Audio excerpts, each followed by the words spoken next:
তুলনি বিয়াত মাছ মাংস খুৱাই বিপদত এটা পৰিয়ালটোক এবছৰৰ বাবে এঘৰীয়া শংকৰ সংঘৰ 4-5 দিনৰ পিছত আমাৰ ঘৰলৈ এখন লেটাৰ দিলে যে গৌতম বুঢ়াই পুষ্পিতা অনুষ্ঠানত তেখেতৰ কন্যা পুষ্পিতা অনুষ্ঠানৰ গইনালৈ আমিষ ভোজন কৰাইছে আৰু সংঘৰ যাতে সংগীসকলে কোনো বেলেগ সংঘৰ বেলেগ সংগীসকলৰ গৃহতো যাতে এনে অনুষ্ঠান পাতিব নোৱাৰে তাৰ কাৰণে আমাৰ গৃহত এবছৰৰ কাৰণে ধৰ্মীয় অনুষ্ঠান বাৰণ কৰিছে বুলি লেটাৰ দিলে।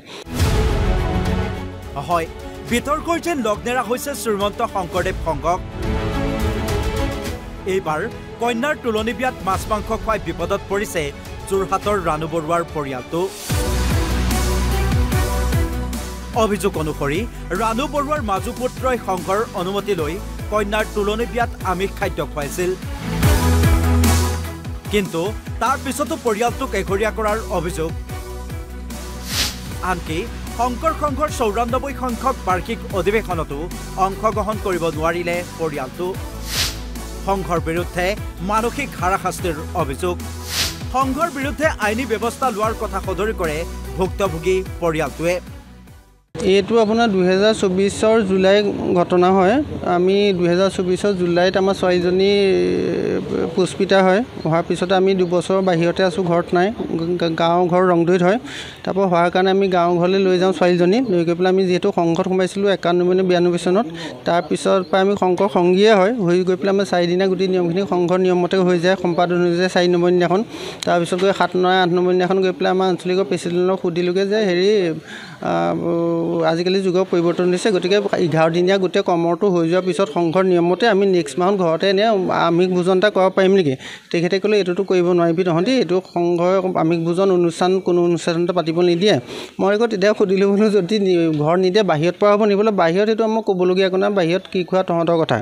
আৰু যিহেতু মই ঘৰত নাই, 2 বছৰ বাহিৰতে আছোঁ, সেইটো কাৰণে 11 দিনীয়া গোটেই সংঘৰ নিয়মমতে গোটেইখিনি কাম হৈ গ'ল, সম্পাদন হৈ গ'ল। আমি 12 নম্বৰ দিনাখন ইয়ালৈ গুচি আহিলোঁ। আহি পেলাই আমি 12 দিনাখন আমাৰ এই কেন্দুগুৰিতে এটা ভোজ ভাতৰ আয়োজন কৰিলোঁ, যিটোত আমাৰ গোটেই ৰিলেটিভবিলাক আহিছিলে, বাকী যিবিলাক কলিগ আহিছিলে গোটেইখিনি আহি পেলাই আমি খোৱালোঁ, য'ত আমাৰ কোনো মাংগলিক কাৰ্য একো হোৱা নাই, যে ৰাইজ আহিছে, খাইছে, গৈছে, কাম সেইখিনিয়ে হ'ল।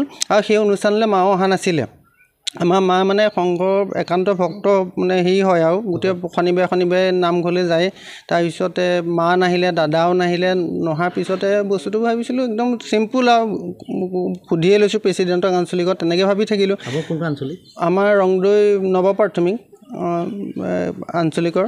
তাৰপিছতে তাৰ 4-5 দিনৰ পিছত আমাৰ ঘৰলৈ এখন লেটাৰ দিলে যে গৌতম বুঢ়াই পুষ্পিতা অনুষ্ঠানত তেখেতৰ কন্যা পুষ্পিতা অনুষ্ঠানৰ গইনালৈ আমিষ ভোজন কৰাইছে আৰু সংঘৰ যাতে সংগীসকলে কোনো বেলেগ সংঘৰ বেলেগ সংগীসকলৰ গৃহতো যাতে এনে অনুষ্ঠান পাতিব নোৱাৰে তাৰ কাৰণে আমাৰ গৃহত এবছৰৰ কাৰণে ধৰ্মীয় অনুষ্ঠান বাৰণ কৰিছে বুলি লেটাৰ দিলে।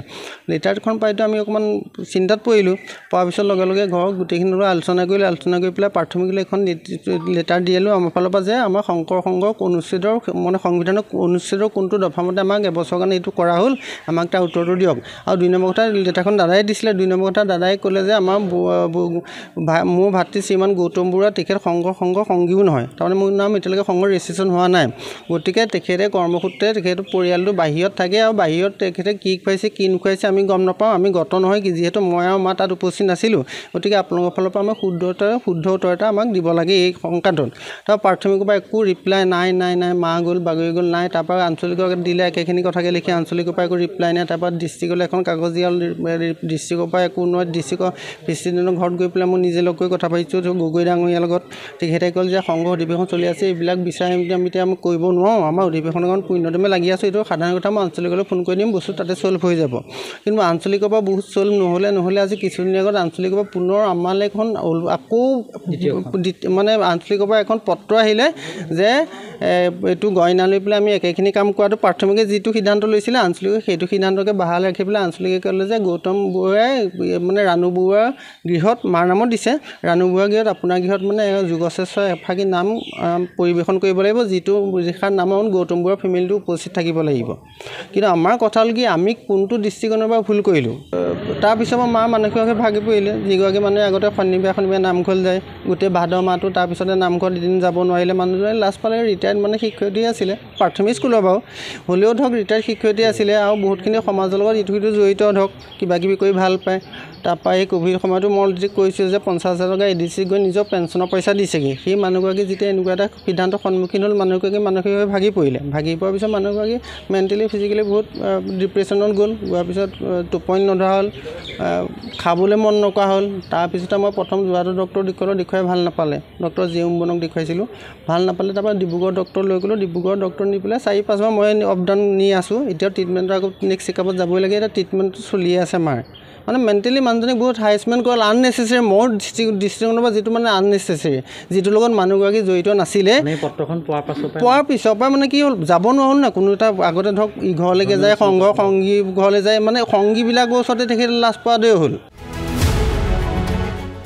যোৰহাটৰ পৰা পিংকু বৰা অসম লাইভ 24